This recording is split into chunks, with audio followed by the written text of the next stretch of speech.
Bike rally শেষ কৰিলোঁ। এতিয়া আমি বৰ্তমান আছোঁ দলমুখ চাৰিআলিত আৰু দলমুখ চাৰিআলিত আমি এতিয়া এটা পাব্লিক ইভেণ্ট কৰিম। যিহেতু অসমীয়া ছবিৰ প্ৰচাৰ যথেষ্ট জৰুৰী, গতিকে ইয়াত আমি আমাৰ পাব্লিক ইভেণ্টটো কৰি ৰাইজক জনাব বিচাৰিম যে আহি আছে 6 তাৰিখে 6 ডিচেম্বৰত প্ৰতিঘাট অচিন্ত শংকৰৰ পৰিচালনাৰে আৰু বাইক ৰেলীত আমাক দিয়া প্ৰতিজন শিৱসাগৰবাসী ৰাইজলৈ ধন্যবাদ জ্ঞাপন কৰিলোঁ আৰু আশা কৰোঁ ছবিখন আপোনালোকে আঁকোৱালি ল'ব। কাৰণ বিভিন্ন জিলাত আমি যেনেকৈ সমৰ্থন পাই আহিছোঁ, শিৱসাগৰৰ সমৰ্থনটো মই মানে মোৰ টিমৰ বাকী মানুহখিনিয়ে কৈ আছে শিৱসাগৰত চাম কি হ'ব কি হ'ব, কৈছোঁ ব'লকচোন দেখাম।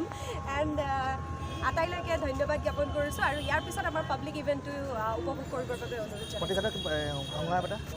ইয়াতে এটা সংলাপে চবফালে চলি আছে আৰু সেইটো কাৰণে মানুহবোৰ মোৰ পৰা দূৰলৈ গৈ আছে লাহে লাহে।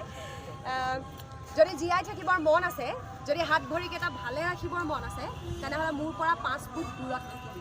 আচলতে 5 ফুট দূৰত ৰখা কিবা কৰা এই কামবোৰ শিৱসাগৰতে আৰম্ভণি হৈছিল আৰু আজি ঘূৰি ঘূৰি আহি তেনেকুৱা এখন ছবিৰ প্ৰমোশ্যনৰ কাৰণে শিৱসাগৰত আমি কেনেকৈ ঘূৰিছিলোঁ, কি কৰিছিলোঁ, ৰাস্তাবোৰৰ মাজে মাজে যেতিয়া সোমাওঁ প্ৰত্যেকডোখৰ ঠাইতে এটা এটা স্মৃতি আছে, প্ৰত্যেকডোখৰ ঠাইতে বেলেগ বেলেগ মেমৰিজ আছে।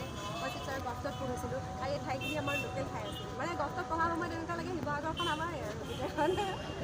আৰু আজি যিহেতু ছবিৰ প্ৰমোশ্যন কৰি আছোঁ, গতিকে শিৱসাগৰবাসী ৰাইজলৈ লগতে অসমবাসী ৰাইজলৈ অনুৰোধ 6 ডিচেম্বৰৰ পৰা অসমৰ প্ৰতিটো চিনেমা হলত আহি আছে। যিধৰণে অধীৰ আগ্ৰহে অপেক্ষা ৰৈ আছে, তেনেদৰে ময়ো ৰৈ আছোঁ।